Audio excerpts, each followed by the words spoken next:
अभिषेक पूजन करते समय घर में आप पूजन कर रहे हैं, उस समय पर तुलसी को जल चढ़ा रहे हो, उस समय पर पीपल की पूजन कर रहे हो, उस समय पर बेलपत्री का पूजन कर रहे हो, उस समय पर आंवले का पूजन कर रहे हो, उस समय पर या कोई पूजन भजन आप कर रहे हैं, उस समय पर दरवाजे पर अगर 3 सामने खड़े हो जाते हैं तो ये समझ लेना कि आपकी पूजा को भगवान ने स्वीकार कर लिया।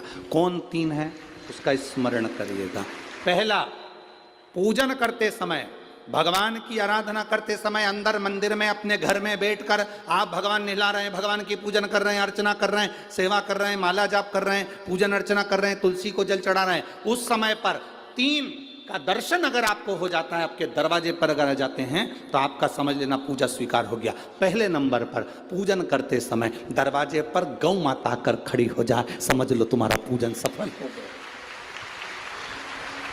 आप पूजन कर रहे हैं, अंदर से गाय रंभा रही है, आप पूजन कर रहे हैं, अंदर से गौ माता गौमूत्र कर रही है, आप पूजन कर रहे हैं, अंदर से गौ माता गोबर कर रही है, आप पूजन कर रहे हैं अंदर से, और गाय दरवाजे पर आकर खड़ी हो गई। तुम्हारी अर्चना में, तुम्हारी आराधना में, तुम्हारी साधना में गौ माता तुम्हारे सामने आकर खड़ी हो जाए। पूजन के समय पर अचानक आकर तुम्हारे द्वार पर, तुम तुलसी को जल चढ़ा रहे हो, तुम्हारे दरवाजे पर आ जाए। और मेरा विश्वास कहता है, यहाँ जितनी मेरी जीजियाँ बैठी हैं, यहाँ जितने मेरे जीजा बैठे हैं, ये मेरा विश्वास कहता है आपके साथ कभी ना कभी ये जरूर हुआ होगा, पूजन के समय पर गौ माता का दर्शन होता ही, ये मेरा विश्वास कहता है।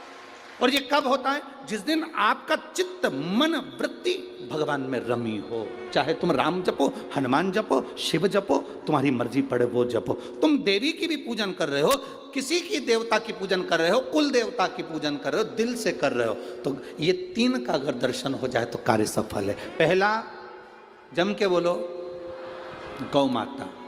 दूसरे नंबर पर हमारे यहाँ हम पूजन में लगे हुए हैं, आराधना में लगे हुए हैं, भगवान की अविरल भक्ति में लगे हुए हैं, भगवान की पूजन, आराधना और भक्ति में हम तल्लीन हैं।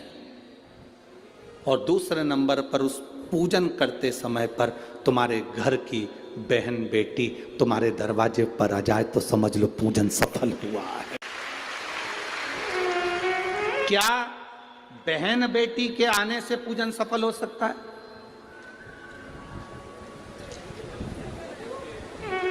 कहां लिखा हुआ है महाराज जी? आप इतनी बड़ी बड़ी बातें कहते हो। पूछने वाले पूछ सकते हैं, कहने वाले कह सकते हैं, आपने कैसे कह दिया कि बहन बेटी के आने से सफल हो जाता करे? तो आप उठाओ, हिमालय राज का बेटा बाणासुर से दोस्ती कर लेता, माता पार्वती का भाई बाणासुर से दोस्ती कर लेता है, और दोस्ती कर लेता है तो उसके चुंगल में फंस जाता है, बाणासुर के चुंगल में। भाई संकट में आ जाता है। आज हिमालय राज और मैनावती दोनों बैठकर भगवान की आराधना कर रहे थे, इतने में पार्वती का आगमन हो जाता है। पार्वती ने आते से ही देखा, पिताजी आप आराधना कर रहे हो, पूजन कर रहे हो, किस लिए, क्यों? मैनावती ने कहा तेरा भाई संकट में घिरा हुआ है। पार्वती ने कहा क्यों चिंता करते हो, क्यों चिंता करते हो? पिताजी मैं आई हूं ना, चिंता मिटा दूंगी, चिंता मिटा दूंगी, आप चिंता ना करें। क्या हुआ? बाणासुर तेरे भाई को कष्ट दे रहा। बेटी पार्वती ने संकल्प ले लिया, उस बाणासुर का अंत मैं करूंगी। ना भगवान ब्रह्मा बाणासुर को मार सके, ना भगवान कृष्ण बाणासुर को मार सके। बाणासुर की कन्या भगवान कृष्ण के पास में, वहां उनके पौत्र के पास में गई, भगवान कृष्ण का युद्ध बाणासुर के साथ हुआ, 1000 भुजा, तो बाणासुर को भगवान कृष्ण नहीं मार सके। बाणासुर को न नारायण मार सके, न ब्रह्मा मार सके, बाणासुर को न शंकर मार सके, क्योंकि शिव ने तो वर दिया था।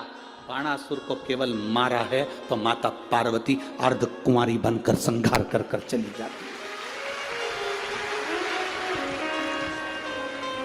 कोई तुमसे पूछे कि सियोर वाले महाराज ने कहा कि बहन बेटी के पूजन करते समय अगर बहन बेटी आ जाती है, पूजन करते समय हमारे घर की बहन बेटी, तुम्हारे कुल की बहन बेटी, तुम्हारे घर की बहन बेटी तुम्हारे दरवाजे पर आ गई, भले तुम उसको कुछ दो मत दो, पर बहन बेटी अगर तुम्हारे पूजन के समय पर तुम्हारे क्यों आप लोगों के ऐसा नियम है कि नहीं हमको नहीं मालूम। हमारे यहाँ तो ऐसा नियम है कि जब भी घर में कोई बड़ा आयोजन होता है, शादी होती है, फंक्शन होता है, कोई उद्यापन होता है, कोई चीज़ बड़ी करते हैं, तो सबसे पहले फ़ोन बहन बेटी को लगाते हैं कि हमारी बहन हमारे यहाँ आए, हमारी बेटियाँ, हमारी नंदे हमारे यहाँ आए, हमारी बुआ हमारे यहाँ आए। अब पूछोगे गुरुजी ये प्रसंग बहन बेटी को बुलाने का तो भगवान कृष्ण के यहां से चालू हुआ।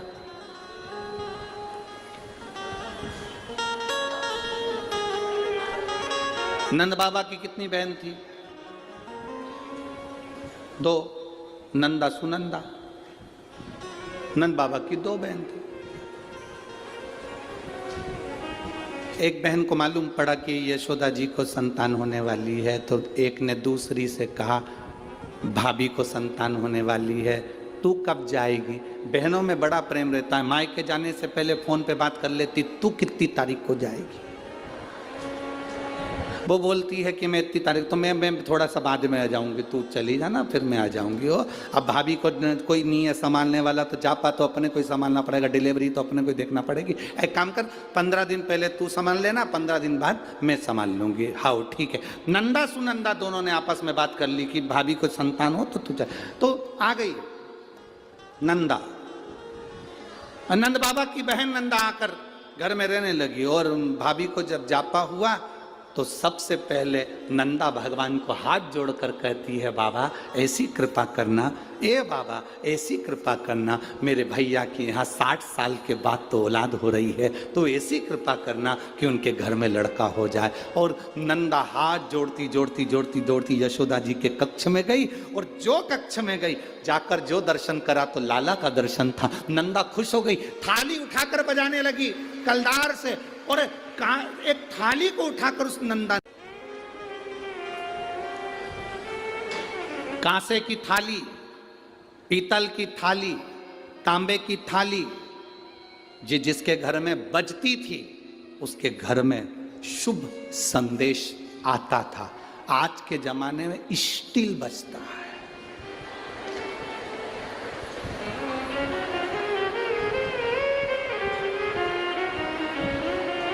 अब तो स्टील भी गया, प्लास्टिक,